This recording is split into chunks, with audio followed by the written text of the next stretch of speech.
Chapter 112. We moor in the Gibraltar Harbor.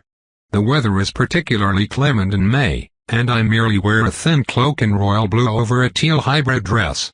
The captain of the Corbeau, our ship, tries to stop me as I leave with Sheridan in tow. He combs his grey beard with a nervous hand. "Milady, the research team will board the ship as soon as our landing is approved. Do you not wish to stay here and welcome them? We leave in 3 days, yes? That is correct, milady. Then there will be ample time to greet them before we depart. But surely. Are you suggesting that I should await their consent? No, of course not. I have pressing business in the city. Good night, Captain.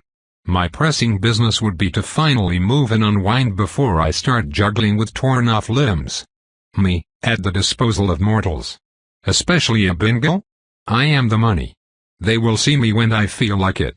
A pair of sailors in the white uniforms of the Rosenthal fleet hastily prepare a plank, both of them showing suitable deference, as befit men whose naked buttocks are at the mercy of my wrath. My vassal and I tread the pavement of the harbor with palpable relief. I take a deep breath, and inhale the scent of the sea, but also of flowers and heated rock. The usual warehouses and offices I spot in the distance are made of stone and rather recent, while the town further back shows influence from both British and Spanish architecture. Fortifications cling to the cliff, dating back to the territory's Moorish days. They're older than my nation. I am going to climb them later. It also smells like sweat and gunpowder now, and the source comes trampling down the pier with all the self-importance they can muster. Red uniforms. I let out a low hiss. "Are you expecting trouble, Ariane?" Sheridan asks while discreetly placing his hand near his holster. "No. Or at least, not from them. Last time I came across redcoats, they shot at me," I grumble. "Ah, I always forget that you are older than you look. So, they were hostile at the time, huh?" "Yes," I answer, then, after a while, "to be fair, I was trying to eat them. The war is long over. I must remember that most of the men approaching me were not born when Dalton fell. Madam, you must remain on board until we have inspected and cleared the ship." The officer starts with a mighty frown. I glare. He is young, with the marks of a lieutenant. Waxed mustache and polished buttons show a great attention to his appearance, the image ruined by a vicious sunburn. Freshly dumped here from his native Sussex, then. Or Wessex. Some dreary land of fog, rain, and tuberculosis. A stickler for rules. "We have a medical emergency," I explain with a bit of charm, "of the female kind." The man blushes purple and lets me pass with a muttered word. "I do not know of any medical emergency of a female kind that would warrant skipping quarantine and inspections," Sheridan remarks in a low voice. "That would be because you grew up on a farm, while this man grew up in some cottage where people insist on using expecting instead of pregnant because anatomy is improper. He would rather let me through than be further embarrassed." I see. Some people let respectability get in the way of common sense. Bah, enough of this. I am being too judgmental. Perhaps he just cared about my well-being. Probably not. "So, what should we do?" Sheridan finally asks as we leave the pier behind us. "You are going to the pub, or wherever your steps take you." "I am going to climb to the top of that thing, visit that castle over there, and then poke the garrison." Don't worry, the rock is considered neutral ground. I am not invading anyone's turf." Before leaving, I obtained American diplomatic identification papers. Traveling vampires also carry small, enchanted notebooks in a key to justify their presence. "That's not what worries me, woman." "You're going to prank the sentries, are you not?" "Perhaps a little bit. Is there anything I can say that might convince you otherwise?" "I think not. I need a whiskey." "Good luck. Oh, and try scotch if they have it." Sheridan waves, already heading towards a more animated part of town. I hope he will have a grand time with the locals. I spend the night moving around freely. I enjoy the eclectic architecture combining several cultures as well as the old and new.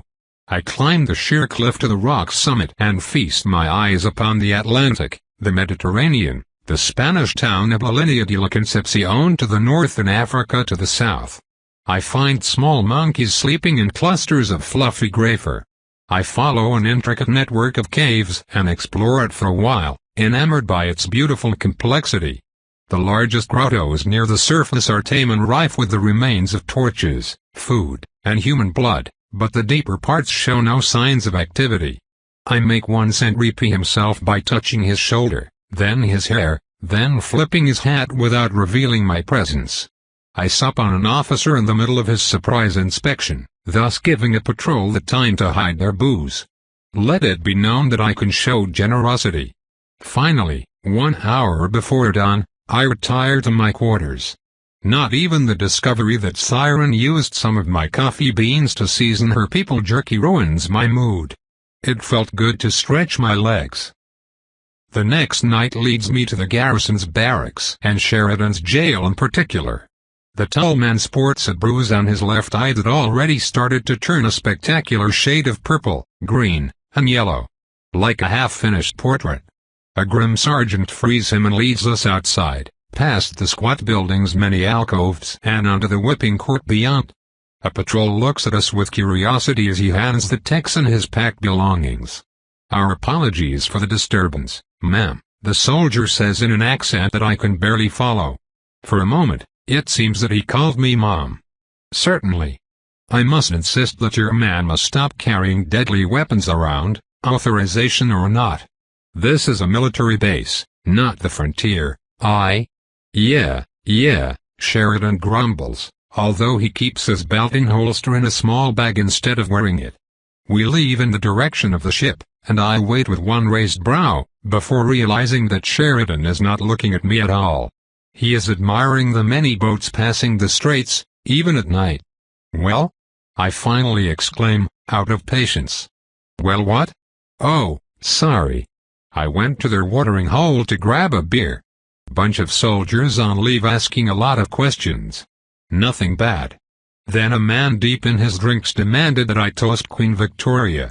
I said that I'd toast the broad but that she was not my queen. They took exception. Wait.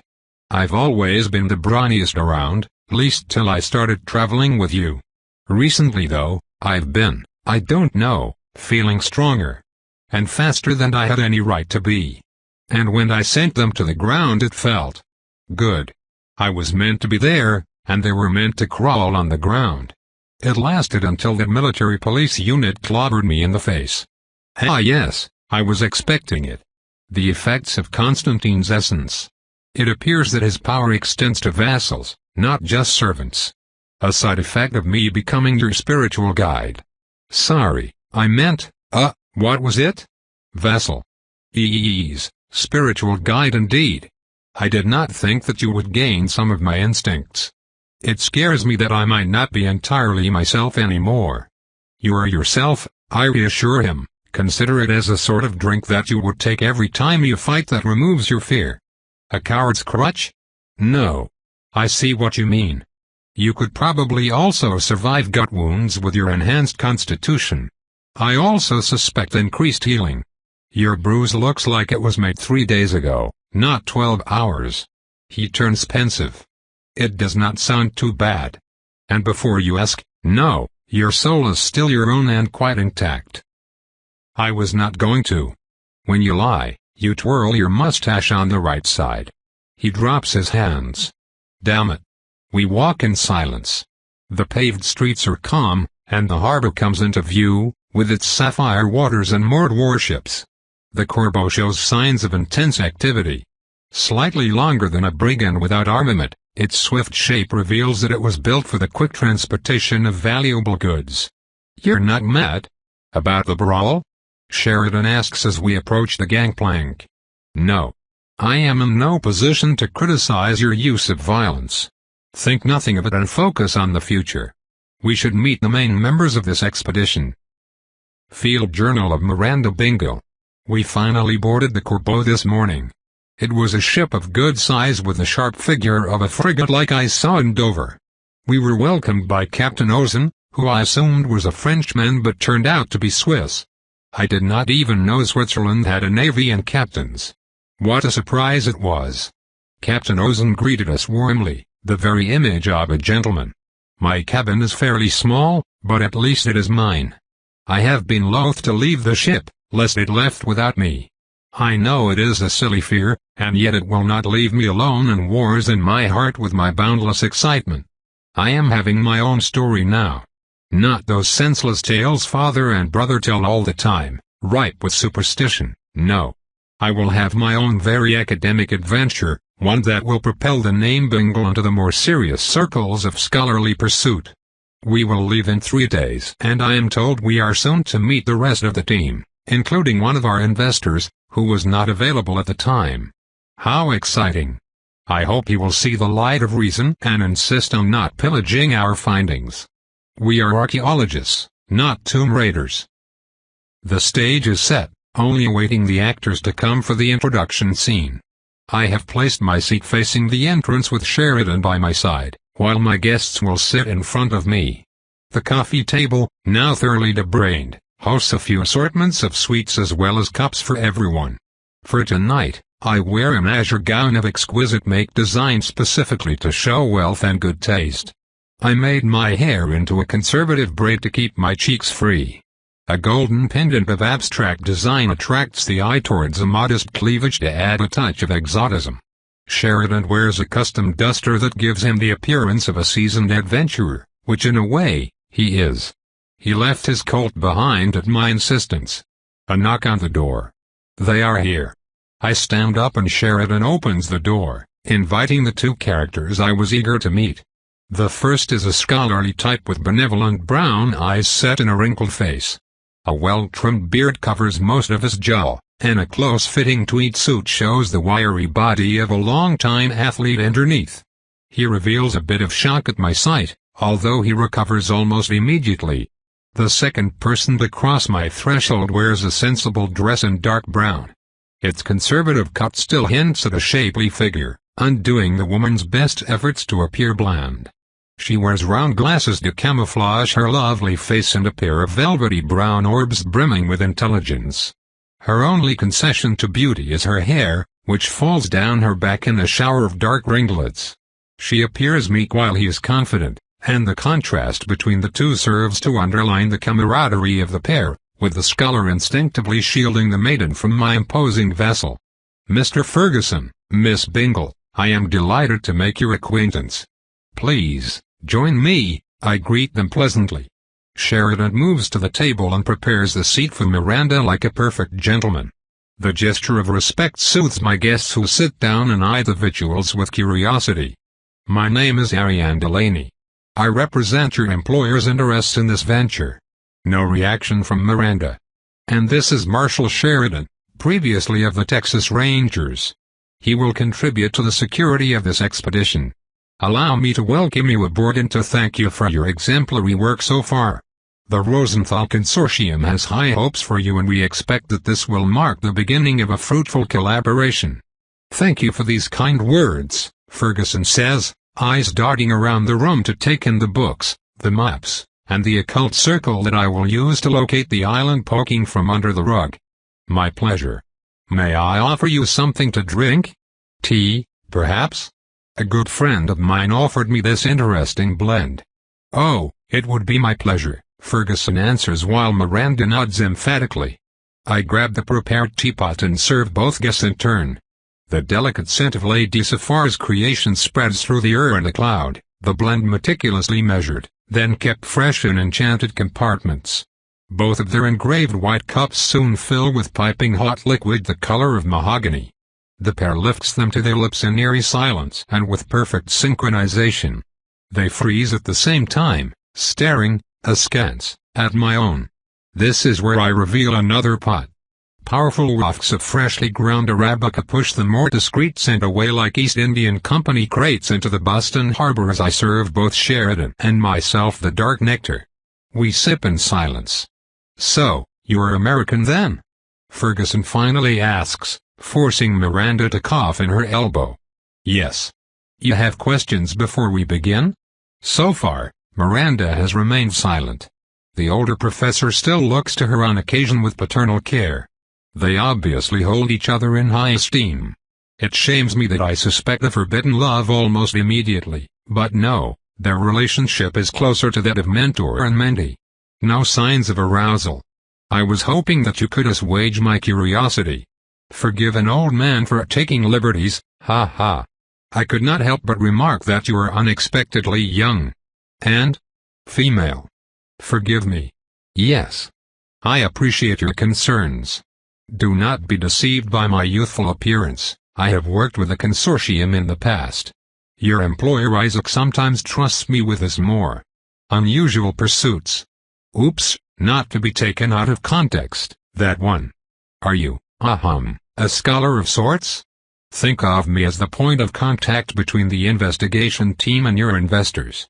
My role is to make sure that everything runs smoothly. I can make decisions or request additional means to that effect, so that we bring this project to a satisfactory conclusion. I understand, answers the man who clearly does not understand. I do not have the heart to tell him that, beyond a necessary help in case of supernatural foes, I am here as an overseer. The chance to study ruins belonging to the Sea Peoples is a unique opportunity to learn more about this mysterious folk. I do hope that we will be free to share our findings with our esteemed colleagues throughout the world. I smile pleasantly. As stated in our contract, your research is your own. We reserve the right to keep a few key artifacts you might find. For the purpose of conservation, of course. The old gentleman asks pointedly. I have to draw the line, it would seem. For the purpose we see fit and according to guidelines you already agreed on. Unless, of course, you find our terms unacceptable, and would prefer to opt out of the contract. This is your last chance. No. Of course not, he replies with a put-off expression. We are grateful for the opportunity. I merely wish for you to consider the invaluable contribution to mankind those discoveries would mean. Oh, believe me, I do. I use the pause provoked by the slight rebuke to sip on my delicious cup.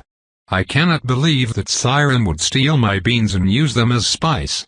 I hope that it messes with her metabolism and that she gets pimples all over that stupid flat face. Ferguson mirrors me. Signs of annoyance pierce through his admirable composure, though he hides them well. It must chafe to be chided by someone seemingly 30 years his junior. A woman, no less.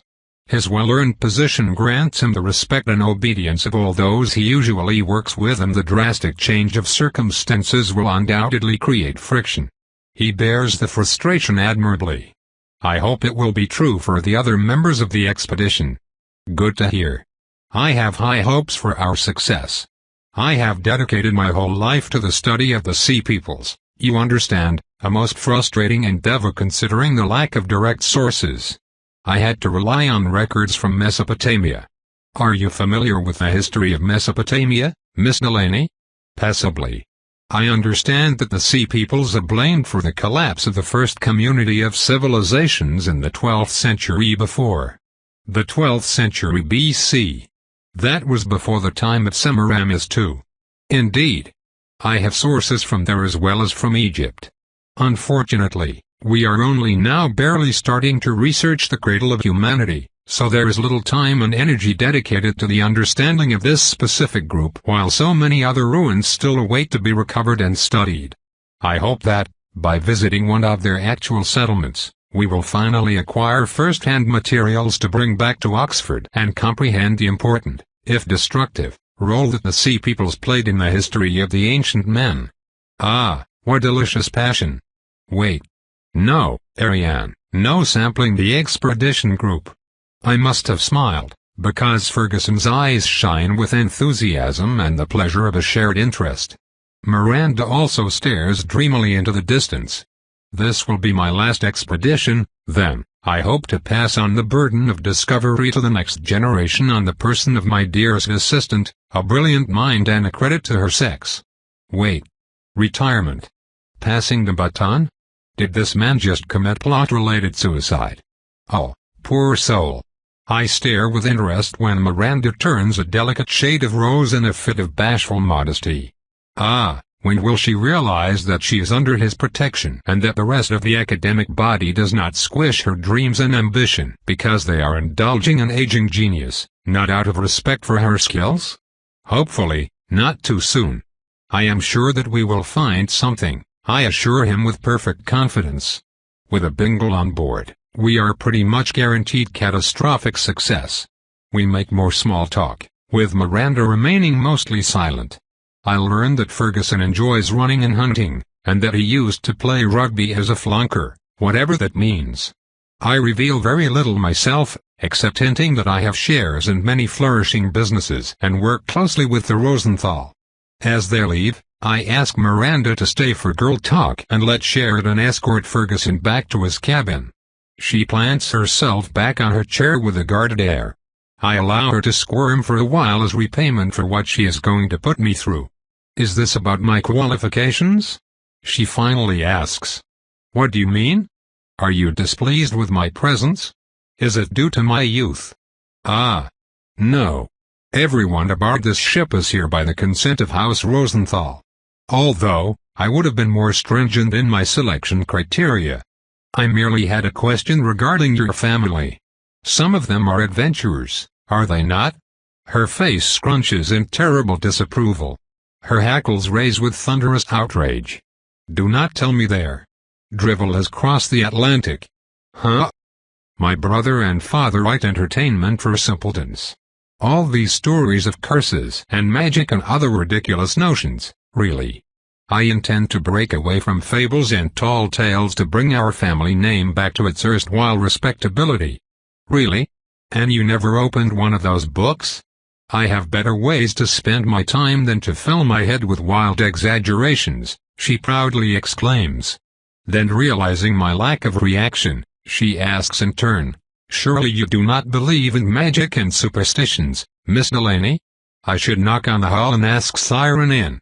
Ah, no, it would remove the dramatic effect of what she will undoubtedly uncover.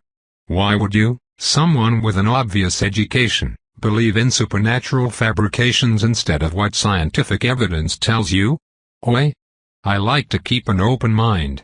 Perhaps some elements that are now considered mystical will, in time, be better understood and fall under the mantle of science, I politely suggest. There, all diplomatic and mysterious. Better than casting shred on her arm asking her to scientifically analyze it. I am a merciful vampire. Sometimes. With a reasonable amount of select people. Do you rely on occultism in your investment strategy? Surely not. Unless you think the artifacts we retrieve will be magical in nature? Perhaps. I cannot tell yet. Oh, Miss Delaney, I would like your assurance that you will not deprive mankind of valuable sources of knowledge. You must not. Miss Bingle, please, I interrupt, surprised by the torrent of words I am submitted to. Remember that my beliefs are not your concern. We have a contract, and we will both abide by its rules. The rigorous pursuit of truth. Enough. I order, this time more sternly. I do not owe you a justification. If you want to finish this conversation, I propose that we do so on our return trip. Very well. I should go. Sorry. Good night, Miss Bingle. Field Journal of Miranda Bingle. We have bid adieu to Gibraltar and left for the Aegean, where Icarus fell to his death. The weather is pleasantly warm, and the distractions are many, giving the professor and I ample opportunities to mingle with our esteemed partners. We have another archaeologist in the person of Emilian, full name, Emilian Eustache Maurice Gisbert Campignac. It is fortunate that our patronyms do not adorn our cabin doors, or he would have run out of ship. In any case, the Frenchman was polite enough, though flirty as expected of his race, and I learned that he studied under Champollion himself. His knowledge of hieroglyphics and the reign of Ramses III will be of great use if we do find our ruins. We are also graced with a quiet Prussian scholar who spends entirely too much time drinking beer and scratching his sunburns. Finally, and for an unknown reason, we are saddled with a greasy little merchant from Sardinia. I have no idea what his purpose may be, and I dare not ask our patron after that latest fiasco. And indeed, the woman is intriguing. She only joins us for late afternoon tea, when we gather in the captain's cabin, and I have no memories of seeing her move around much. When asked, the sailors deflect questions concerning their employer and show a clear apprehension of their curious guest. The only morsel of knowledge I grasped was from an angry man who hinted that she had been difficult to live with as they crossed the Atlantic. I can only deduce from this and her fine gowns that she is a woman of refined taste, and picky with either her food or her entertainment, thus creating a strain on the crew. I have so many questions. Why pick someone so young, when they clearly do not have a background in archaeology or science? Her understanding of the expedition covers elements of logistics and finance, yet her knowledge of history remains basic. Is that gruff man following her around just a bodyguard, or something more sinister? Who are the people behind the Rosenthal Consortium?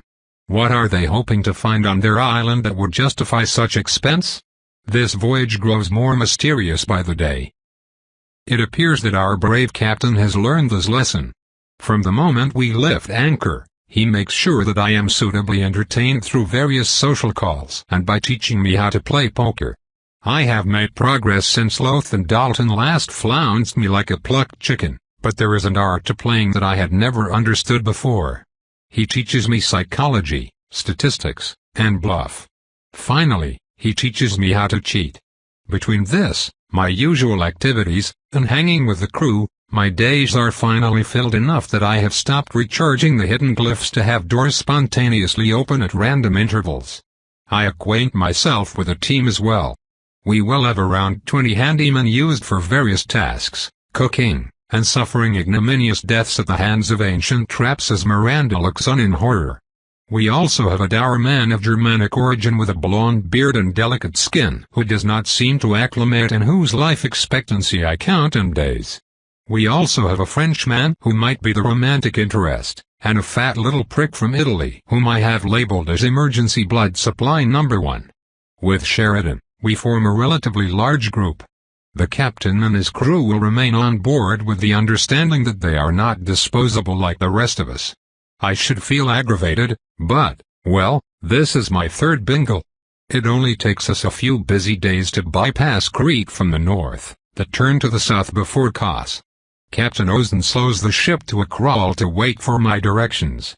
At nightfall, I change into a thin, functional white slip. I then seal my cabin and have Sheridan remove the rug with Siren watching to uncover the construct underneath. Isaac told me it would fit on a stele. Clearly, he was wrong. A circle of dark iron made of curved bars riveted to the hull's interior forms the exterior of a complex series of glyphs engraved into the wood, 3 paces across. To begin, I open a can of luminescent paint and patiently retrace every part of the spell with meticulous care. A working of this size takes a great amount of work, yet at the same time it is strangely relaxing. I can stop worrying about the entire expedition and focus instead on the present moment and the brush between my fingers. With slow purpose, I complete the framework until it shines under the lantern's light. The preparations are complete. I walk to my safe and remove from it a small box containing the mummified hand of the expedition leader, the same who led the doomed attempt on Ramses III's host of charioteers. His remains were to be interred on the secret island, and the resonance between those two should be powerful enough to direct the spell. If this fails, I have others, though I do not believe they will be needed. As soon as I touch the lead, my intuition tells me that this will work. I place the focus in the middle of the circle and leave to grab 2 more items. The first is a compass which will act as a conduit that I will be able to bring topside to help steer the ship. The second is my gauntlet. I feel a rush of sensations as I clasp the precious tool around my hand, the power yet to be shaped waiting in the air and singing in my essence. I walk to my spot by the box and slice a vein open with a sharp talon. Instead of dripping down, the droplets of black blood rise in the air as if caught by an unseen current. They explode in shimmering clouds of pale purple, like a sunset on an alien world, until I can barely see the roof. Slowly at first, then with increased speed, the nebula rotates as I feed power into the spell. Yellow light emerges from the paint, soon gaining in intensity. I pour more and more power as time passes until the very cabin vibrates with contained might, and still, I give more. The strain on my essence grows noticeable and forces me to grit my teeth. Finally, an ivory arrow forms in the air. Seek. Siren and Sheridan back away from the roaring construct, which by this point whirls with tempestuous vigor. Despite the torrential onslaught, the boundaries hold fast under my practiced will. The arrow solidifies in the air, sharp as a foil. I raise the compass in my right hand. A matching light. Good. It worked. Now, to get top seed. Get changed first, perhaps? Sheridan mutters as he steals a glance towards my denuded feet. He is right. I would not want people to see my knees and think me a shameless harlot. Not after the effort I made to appear all proper. Great idea, Sheridan. He nods. Then get out. Oh, yes, sorry. 5 minutes later and properly dressed, the Ranger and I join an expectant Captain Ozen on the deserted aft castle. The sails are reefed, and a full shift of sailors await our direction on the deck below. It worked, then? The older man asks. It did. Follow the arrow. With a mighty voice, he yells directions and the crew scurries left and right. Soon, we slice the waves like a sharp knife. And we wait. The arrow points forward with unerring focus for a solid hour, until something quite peculiar happens. The sky is clear and the moon casts a light so bright that even a mortal should be able to watch, yet the ocean before us blurs and melds with the sky in curious hues of cobalt. I study the phenomenon with curiosity when the captain's voice interrupts my musing. This is pointless. We should turn around. This cannot be right, the man protests, eyes strangely glazed. The sailors below echo his grumblings. Keep course, I counter. What? Why would? Hold on, something is wrong, Sheridan says. He shakes his head like a man reeling from a punch. I'm turning around, Ozen continues. His frown turns to a thunderous scowl when I stop the wheel's motion. Let it go, woman. Look at me, I order. Good. I charm him and find the most curious of intruders deep within his psyche, a permeating fog that muddles his mind. I find myself unable to remove it. Instead, I simply combat its influence with mine. Ozen blinks owlishly. What? Maintain course, Captain. All right. The protests of the sailors intensifies, so I turn to them and grab one of them like one grabs the scruff of a rowdy dog. Shut up and keep working, I bellow. The mutiny dies before it could start. Good. The next 15 minutes are a pain. I am forced to assist the captain during bouts of terrorizing the mortals so that they stop protesting. At some point, Professor Ferguson inexplicably joins us to complain that the island location was wrongly calculated. I send him back to his cabin with the instruction to recalculate it then. It works. And, finally, just as I was about to start slapping people, the indigo of the night fades like fog under the wind and our destination appears. An island like a tower springs into the air like a raised fist, sheer cliffs surrounding it on all sides with one exception. Slightly to the side, a small bay guards the only path up to a plateau and the thick forest covering the island's center. The rocky walls are dotted with black marks from whence seabirds take flight. A network of caves. What was that thing's name? Ozen asks me with a dreamy voice. The repulsion effect faded as soon as we were through. The Hand of the Drowned God. Chapter 113 Field Journal of Miranda Bingo. We made landfall at dawn, carried to shore in small embarkations. The sailors of the Corbeau gallantly dragged ours onto the rocky beach so that I would not have to wet my boots. While most of the crew prepared a base camp and a pleasant clearing, the members of our expedition made our way inland with 5 workmen carrying supplies. Mr. Campignac proposed to lead the way on account of his experience trudging around, to which we agreed, and we were soon on our way. The palm trees and bleached trunks of the shore soon left room to a dense forest showing essences from all across the Mediterranean.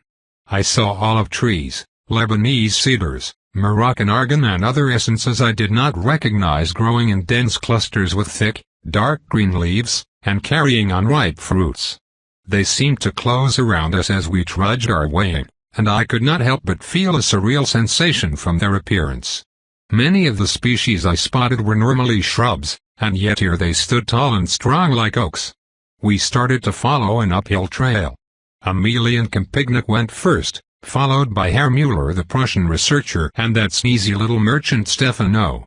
I made sure to follow at a small distance while Mr. Sheridan went behind, sometimes helping the staff cross the more arduous obstacles. The high cliffs surrounding us must have trapped the humidity inside, turning the basin into a greenhouse. The cloying smells of life soon replaced that of the sea, and it was not long before I huffed and puffed under the weight of my backpack. Even wearing a thin cotton dress was not enough to escape the smothering sensation of this wet heat. My only reprieve came when the Texan bodyguard casually removed the burden from my back with a gravelly "Allow me, miss," even if he was already carrying his own, and enough weapons to overthrow a government. I wondered if all Texans liked firearms that much. I believed that he was taking our security too seriously. What could there possibly be to justify such an imposing arsenal? Preposterous. We paused for a lunch of bread, fruits, and cold cuts near a small spring. Mr. Campignac was confident that we could reach the base of the cliffs opposite the beach tomorrow at the latest. From there, we could climb the comparatively gentler slope for a commanding view of the valley. It was during early afternoon that we made our first tremendous discovery. En route. A road, a road. An excited voice came from the front. We all spread out, me with some difficulties since we had run out of path to stand on, and exclaimed our excitement at such a good find. There was indeed a road of stone with an elliptical surface reminiscent of Roman via. Its unequal surface showed the passage of time, and it was strangled by roots and creeping vegetation. None of it dampened our mood. Civilization, Mr. Campignac proudly exclaimed, and we all rejoiced. Miss Delaney's map had not led us astray.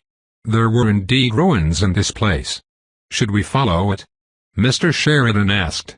Of course we should follow it. The Frenchman scoffed. Roads lead to places after all. I was a tad aggravated that he would take a rhetorical question seriously, then look down upon he who had asked it. Mr. Sheridan took no offense, thankfully, and I crossed my arms and scowled in silent disapproval. That would show him.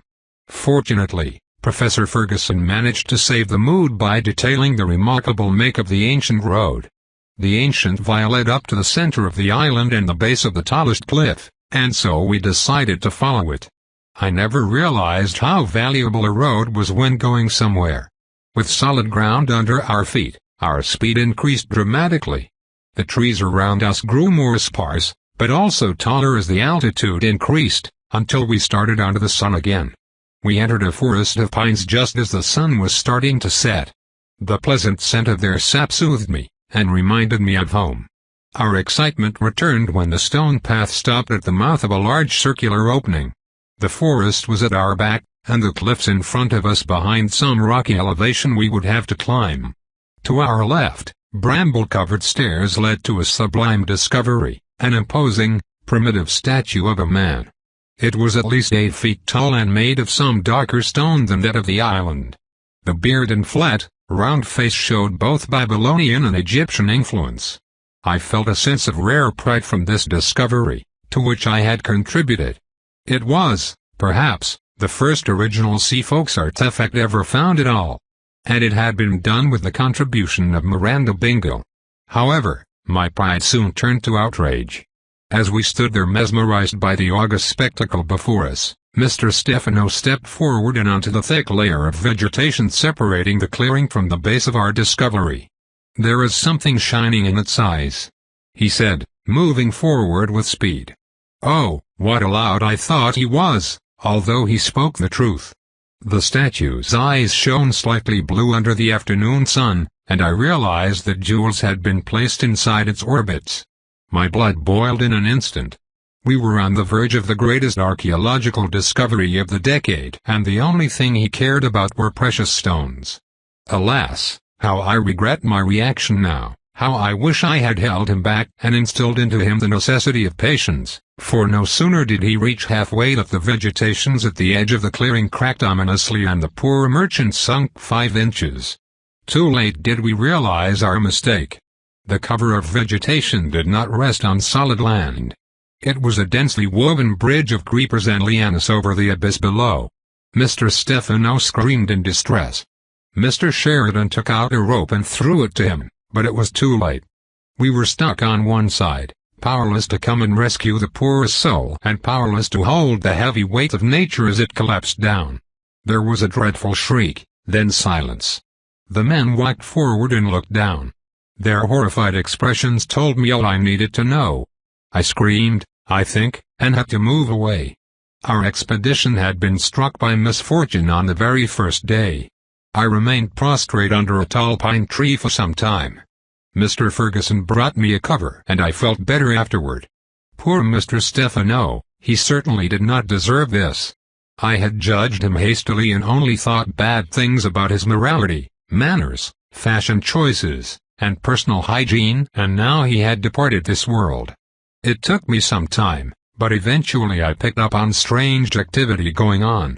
The helpers had set up camp in the clearing while I was gone and they had a fire going. Meanwhile, someone had cleared the passage to the statue, only to discover there was none. It stood on an elevated platform in the middle of a pit. The research team was nowhere to be found. I stepped closer and was informed that the mortal coil of Mr. Stefano had been recovered by Mr. Sheridan, whom they had lowered with ropes. It had been set upon a stretcher and 2 men were selected to carry it to base camp. I murmured a quick prayer and moved to the now exposed hall to see what the fuss was all about. The opening into the bowels of the earth was not natural. It had been excavated, and strange wooden statues set on poles lined its walls. The research team, minus Mr. Stefano, was gathered in an animated circle.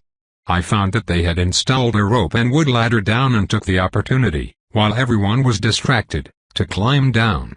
It was difficult to respect propriety and still pursue research. I almost showed my calves. One must suffer in the pursuit of science. As soon as I reached the ground, the reason for all their excitement became obvious. The statues were not statues, and the poles were not poles. We were surrounded by the unmistakable shapes of ship prows. I marveled at the incomprehensible sight of it all as Professor Ferguson welcomed me into the circle. I expressed my surprise and wondered at the age of those remains, and more importantly, the identity of those who had brought them here. It was then that Mr. Sheridan attracted my attention to the statue of a unicorn. On its flank, I found the following words engraved: HMS Cutlass, Portsmouth, 1807. Surprise robbed me of my voice, and the good professor anticipated my curiosity with amusement tempered by obvious worry. The island had been inhabited at the very least 40 years ago, because it must have taken the hand of man to move those heavy things here. Where, then, were the inhabitants? And where were the rest of the ships? My many interrogations were mirrored by the others. We could find no adequate answer to this puzzling mystery. It was promptly agreed to make camp here to document and explore the locale, and to climb to the base of the cliff on the morrow. We stayed there and documented 8 ships from 5 separate nations, the oldest dating back to 1789, but the latest being only 20 years old. Our belief that the island was inhabited only solidified from then, and I suggested that the local dwellers perhaps lived elsewhere and only came here rarely, perhaps for religious ceremonies. Everyone agreed that my theory made sense, and so, at nightfall, we climbed the smallest of rocks to look at the sky. We did not find a single campfire. Not a light, nor a hint of smoke besides our own. We ate dinner in silence, with the professor leading a moment of prayer for the departed. We each wished his soul a prompt journey, as did I, even if Mr. Stefano was Catholic and quite a bit unpleasant. I promptly retired to my tent afterward, but for the longest of time, sleep eluded me. We already lost someone, Sheridan announces in a gruff voice. He is leaning against a trunk, looking out into the woods with his trigger on the finger of the custom needle gun I have made for him. Don't mention it. I had to give Ozen $10. Sheridan looks positively shocked. I bet with him that the Prussian would die first, I grumble as a way of explanation. Ariane, this man was alive just this morning. And I was so looking forward to remedying the situation personally. Sheridan gives me a slightly disappointed, chiding look. "You know that most of these people are going to die, right? I explained it to you," I tell him. "This history has not been written yet. It's already halfway there. If you grab Miranda by the waist like a monkey right now and forcefully drag her to the ship, it will sink." We stare at each other and I do not relent. This expedition is doomed to succeed with terrible casualties. You can no more stop Godlings than you can stop the tide, Sheridan. Even if you manage to kill her, you will not succeed unless it makes sense from a narrative perspective. That is why I am not fighting the tide, and that is why I am stacking the odds in your favor. Sheridan's coat, hat, and guns have been magically reinforced by my own hand. He could be shot in the chest at point-blank range and survive. Is this arsenal necessary? The coat is rather heavy. I lost your predecessor to a shot in the chest. I cannot force you to do anything, but I would appreciate it if you still wore it. There must have been some emotions at play, because Sheridan's expression is one of deep sympathy. I am sorry. I did not know. I want you to be safe. Then, forgive me for asking, but why did you allow me to join? I stare at him, askance. You asked me. And you said yes? Vassal is an inexact term, Sheridan. We do not control you. In fact, we cannot really refuse you. You exist to challenge us and keep us human. Our very instinct will push against controlling or harming you. Even hurting a rival's vassal is taboo. I shiver at the memory of what Sinead did to that poor Cadiz vampire. I believe that you stand a very serious chance to make it out alive. How so? I have been a part of the Bingle epic since Miranda's father came to our shore. I am reasonably certain that there is a thinking being behind all this nonsense. How does this relate to my continued survival? Should you fall, I will track down Miranda and rent her limb from limb. I will also massacre the rest of the expedition and burn down their notes. I clearly said so to Isaac. There is no story when there is no one left to tell it. I am not certain that you should threaten a powerful being in that manner. Did you not tell me that killing a godling was impossible? Ah, but I am already a character in this story. I will take my chances. I like them better than Miranda's chances against the grieving vampire master in an enclosed island. I see. I promise that I will wear my armor at all times for my own benefit then. It's not even that heavy. By the way, we are looking for the denizens of this island. Have you found them yet? Can you lead us to them? Oh yes, I have found them all right. Or rather, Siren showed me. And as for meeting them, don't worry, I finish with a toothy smile. They will find you. Field Journal of Miranda Bingle. We woke up the next day to find out that Herr Mueller had disappeared. Chapter 114 Miranda Bingle's Field Journal. We searched the camp first, and then around it with no result. Herr Mueller was gone. Mr. Sheridan kneeled by the empty bedroll and announced that the Prussian researcher had left on his own accord. When prompted by a dubious Mr. Kempignik, he explained his reasoning. There were no signs of struggle, and the man had taken his glasses and his hat, but had he left his pack behind? His bedroll had been closed properly. Additionally, one of the helpers, who had been on guard, had noticed nothing suspicious. Herr Mueller had snuck out during the night. This was the only reasonable explanation. The well-structured argument convinced us all. I was suitably impressed by the Texan's deductions. I never expected that his law enforcement background would be so useful in the middle of the forest, and I found myself sincerely hoping that we would have no further need for it. Mr. Kempignik grudgingly admitted that the Americans' arguments made sense. The burgeoning rivalry between them gave me a feeling of unease as this expedition met difficulty after difficulty. Mr. Sheridan inspected the vicinity of the camp with the focus and single-mindedness of a bloodhound. He found no trace of steps outside of the clearing, which led us to only two options. Either Herr Mueller had strolled back to the base camp during the middle of the night, or he had climbed up towards the base of the cliff. It was decided that we would climb as well. The elevation would provide us with a commanding view of the valley below. We packed up and left with 6 of the helpers, leaving 2 in the second camp.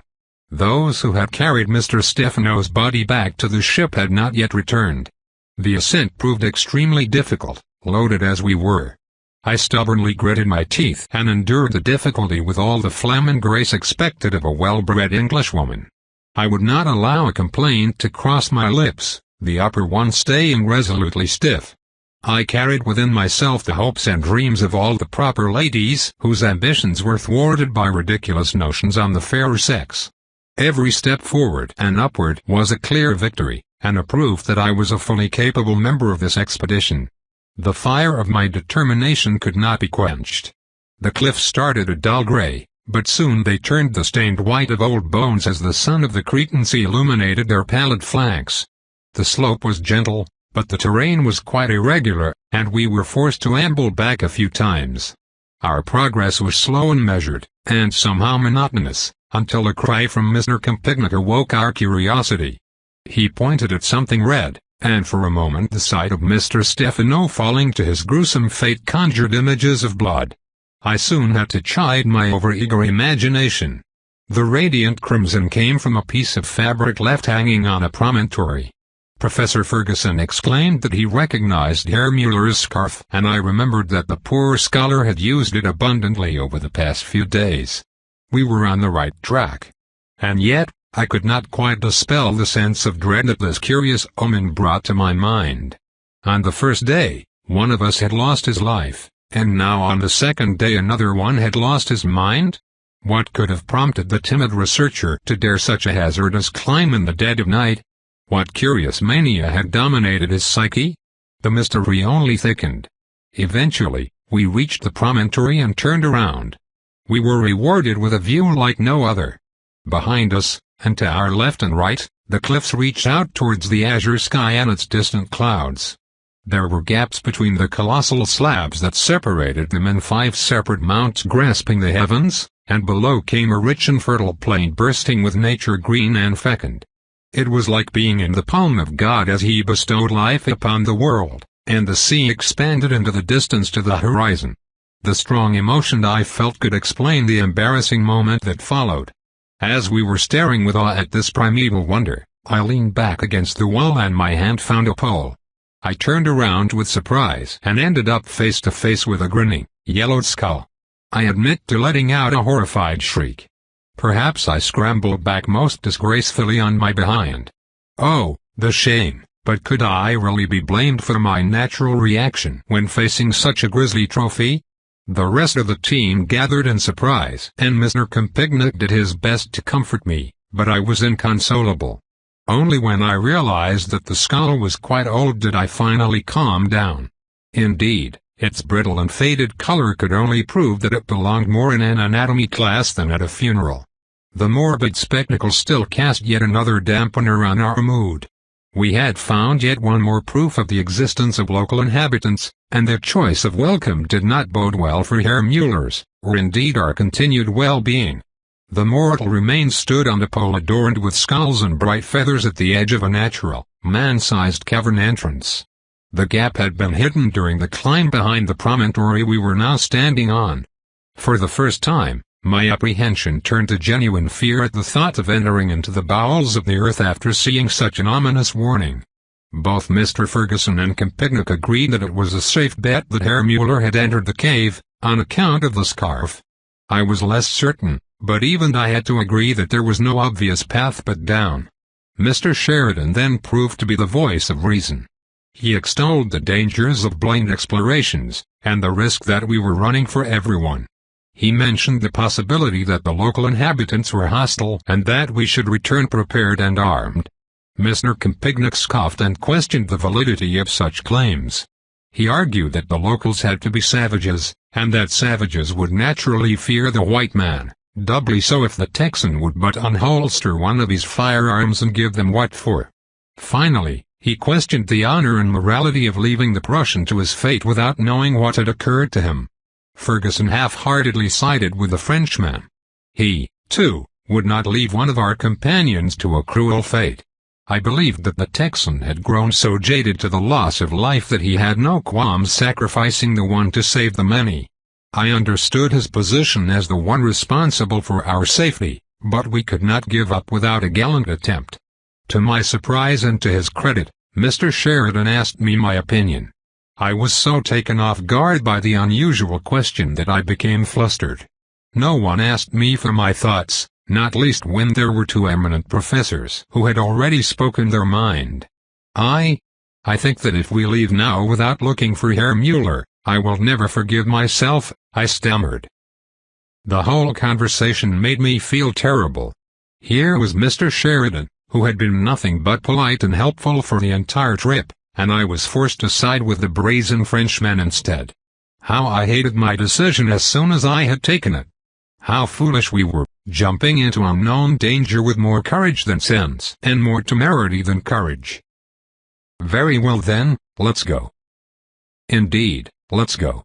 Mr. Kempignik stammered with barely contained outrage. To have one's opinion overlooked in favor of that of a young woman. His anger was understandable, and so he took the lead with great strides which stopped about 20 feet into the open tunnel when he realized that visibility had fallen drastically. Meanwhile, the veteran ranger had removed a piece of wood and some fabric from various pockets, and he was using twine to bind them together. He emptied a flask of oil on the newly made torch, lit it, and handed it to the flustered Frenchman without a word. I do not believe that I had ever witnessed so much condescension without a word being uttered. With Mr. Kempignik in front and the helpers closing the procession with another torch, we descended into the darkness. The mountain closed in around us. Soon, the sounds of the forest disappeared until only our breaths broke the silence, and the scent of sap and soil was replaced by that of damp rock. I felt that the walls were growing more narrow and that I would soon have to bend my head. The flame of the torch bobbed hypnotically in the distance and, when it disappeared around the bend, darkness returned. Time grew surprisingly hard to judge in that underworld, and yet it could not have been too long before we came across a juncture in the tunnel and the room beyond. We entered a cave of respectable size and all stopped, made mute by the curious sight of bioluminescent mushrooms stuck to the ceiling in a spiral pattern. Professor Ferguson remarked that this was a natural treasure. However, Mr. Sheridan showed the keen insight of his peasant roots by pointing out the stuck earth out of which the growth emerged, and which had been placed there on purpose. We had found evidence of artistic creation in the local people, and by clever use of horticulture. It was at this moment that we heard the chant for the first time. It started low, and we could only hear it after shushing each other to silence. It went up in a "oh" sound, then back down again in another. It was repeated slowly and ponderously by many throats. I would have taken back my choice to investigate the tunnel then, if I had had the courage. Mr. Ferguson determined that the noise came from a tunnel that went left. Mr. Kempignik marked the tunnel we had come from with a piece of charcoal in case we got lost, and we continued towards the source of this strange invocation. To my surprise, it sounded like Herr Mueller's first name, Otto, repeated ad nauseam by a strange chorus. The intensity only grew as we moved further into the depths of the world. After only a minute or so, I was able to spot an orange light growing in the distance. We passed ancient bronze braziers burning scented herbs to emerge into a tomb. Despite our terrible circumstances, I could not help but feel genuine excitement at the sight of a finding that I had only read about in books. Me, Miranda Bingle, uncovering lost tombs. Alas, my joy was short-lived, for we were not alone. We fanned out on a circular cavern with 4 entrances on each corner. The center was occupied by a platform upon which treasures had been placed as offerings. I recognized a small shield tarnished by the years, throwing spears, a bow with its string snapped. Behind them sat a mummy wearing a mortuary mask of gold. It was holding a sword in its decrepit hands, the likes of which I had never seen before. Contrary to the rest of the treasure, the ancient weapon appeared as if it had only yesterday been assembled by the skilled hands of a legendary smith. Its blade was not made out of metal, but out of a chitinous, black material polished to a sheen. The guard was gold and the pommel was a gem. No king could lay their eyes on that blade and deem it unworthy. The other occupants of the cavern were Herr Otto Mueller, and the long-divined natives of this island. How I wish they had been noble savages awaiting only enlightenment and Protestant faith, which we would generously provide. Alas, those appeared to be of a less friendly sort. They were masked with strange clay discs that gave them monstrous traits, while their bodies were pallid and naked with the exception of a loincloth. They seemed agitated, and waved around spears with metal tips that looked like harpoons. I could hardly blame them, because our Prussian teammate was currently wresting the sword from the mummy's desiccated hands. We cried in alarm and tried to stop him. The poor man's face was red and quite burnt by the sun, and I feared that a stroke had robbed him of his wits. He turned to us, his eyes manic and feverish. "They are crying my name," he said. "Set ihr nicht?" They were waiting for me. Indeed, the gravelly voices of the savage mangled the name Otto, or something close enough that our companion's addled brain could not tell the difference. The professor and Mr. Kempignac urged him to caution, pleaded and begged for him to return to our lines as more of the denizens of the cavern were pouring in, their chant ever louder. It was all in vain. With a triumphant shout, the Prussian tore off the ancient mummy's fingers and brandished the now-detached blade triumphantly above his head. He yelled in triumph, then in ignominious plain. I must have screamed then, for one of the masked guardians had pierced the poor man's chest from behind. Cruel fate! No sooner had the implement reached his heart that he toppled, dead. All hell broke loose. I remember little of the following confusion. We were beset on all sides by spear-wielding natives. I have a distinct memory of Mr. Sheridan shooting one in the mask as he was grabbing me. The assailant fell dead just as I caught a glimpse of his traits, and what I saw froze my heart even further, for the man was barely human. He had pointed ears and sallow, pallid skin like the belly of a frog. Sharpened fangs glinted ominously in the flickering torches. Just as he died, he gave me one last bloodshot glare, and the hatred I felt there was a thing so absolute and so deep, that I realized that we would never have left in peace. In the following chaos, Mr. Sheridan pushed me into the arms of Professor Ferguson, who had grabbed a torch at some point. We fled through one of the side corridors as fast as our feet could carry us. We ran with desperate energy, needled by terror. Terrible explosions from Mr. Sheridan's gun rang in tune with my heartbeats behind us, and I could only guess from their urgency that Mr. Kempignac's belief was unfounded. Our foes had not scattered. Instead, they hounded us with frenetic rage. We passed side passages and openings. We only stopped when our feet could carry us no further.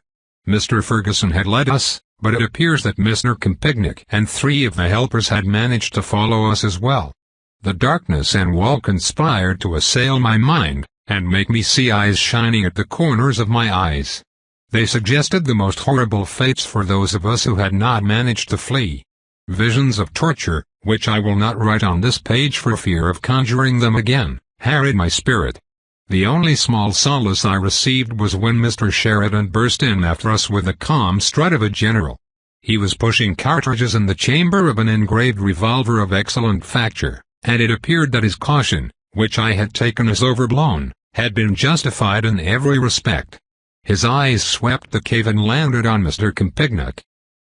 Oh, what open scorn there was now, as Mr. Kempignac had indeed taken the sword as it fell from the hand of our deceased colleague. I was glad that we could recover such priceless artifact, but a part of me wondered at the cold-blooded mind that allowed one to look after a prize while the blood of friends was shed so freely. Mr. Sheridan made a curt comment, and Mr. Ferguson agreed that they might take the loss of their artifact with renewed anger, but it was far too late to return the blade, and so we carried on after catching our breaths. Our path ran up. We were searching for a way out, and only now realizing the full extent to which this place had been mined and turned into a warren. It must have taken centuries of efforts for the ghastly creatures we had seen to worm their ways into the mountain's flesh. We came across only a few crossings, and attempted as best we could to stick to the flank of the mountain in hopes of finding an exit. I almost yelped in joy when light came from an opening to the left, but the others were less pleased. Mr. Ferguson remarked that it was on the wrong side of the wall. We all approached and peered in, and the sight shook us to our very souls. The mountain was hollow, and in it stood an unholy city, sprawling over like an infestation. light fell from a large hole at the top to let us witness the grotesque spectacle of thousands of male and female creatures writhing in the decrepit remains of looted civilization like fleas on the hide of a mongrel. We found the missing boats whose prows now adorned the jungle like so many grisly trophies. They had been dragged in from the back of the cave where a low opening to the sea lay, then cobbled together to form a shanty town of rotten planks held together by frayed ropes. That was not the worst. Where the sea met the land, pens and cages contained those of them who had lost their humanity. This is when, I think, Miranda Bingle died and was reborn. I could have blamed the savage appearance of the bipedal creatures to a freak accident of nature born from remoteness and centuries of inbreeding. I could have claimed that they were still human, albeit barely so. Nothing could explain the monstrous hybrids dwelling in that sinful den, half fish and half human, wallowing in filth and refuse. And at the back of that postal on the face of the earth was an hotel. It was an edifice of bones upon which sat an unmoving armored figure of inhuman size. It was the statue of a god, and it ruled over its land like a demonic, primal despot. I know not how long we stayed there, frozen in disgust and surprise both. I think I lost my mind and regained it in the space of moments, only to lose it again. One of the helpers failed then. He clawed his visage and left running back from whence we came before we could gather enough wit to save him. And then, a procession entered the city. We saw a column of warriors emerge from a side opening, and between them, strung like boars, were the lost helpers and the corpse of Otto Müller. The song returned then, higher than ever. The wild warriors still sung the deformed name of the Prussian researcher in a vile mockery of a dirge. The body of the researcher was sent to a large building from which carcasses of fish hung, while the others were brought to the devil's statue. The first helper was then laid on an altar in front of it. I can easily guess what happened, but I was mercifully spared that dreadful spectacle as Mr. Sheridan dragged me away from the opening. He gathered all the survivors away from the gap, and I realized that without him, I would have kept watching until the last victim had bled out. We recovered what we could of our tired spirits and departed with Mr. Compignac at the helm, pushed on by the strength of numb desperation. Horror had robbed us of speech. Mr. Sheridan came by my side as we were resting again. He took my hand in his own burly mitts, and placed it on the grip of a smaller revolver. I was quite surprised by his gesture, and so was Professor Ferguson by my side, although he was, as always, supportive. The weapon was strangely elegant with an aqueous finish. The barrel and cylinder were made of a soft silvery material engraved with beautiful inscriptions, and it held in my hand as if it had been designed for it. When prompted, Mr. Sheridan informed me that I should keep it just in case, and he even showed me the basic operation. It could have been summarized as pointing it to the bad guys and keeping my eyes open when I pulled the trigger. For some reason, after discovering all those horrors and witnessing the cruel end of our companions, the weight of the gun in my hand acted as a reminder of the existence of reason and of the industry that had made this pinnacle of technology possible. It grounded me at a time of intense distress. To the professor, Mr. Sheridan gave his knife, and thus armed we departed. Hope soon returned when we found light, and not the bastardized radiance of the city, but genuine, Creator-blessed sunlight. One last cavern and we would be out. It was at this critical junction that we were ambushed. The savages, made daring by our imminent escape, descended upon us. They jumped down from stalactites and emerged from behind stalagmites, swarming us like a pack of wolves.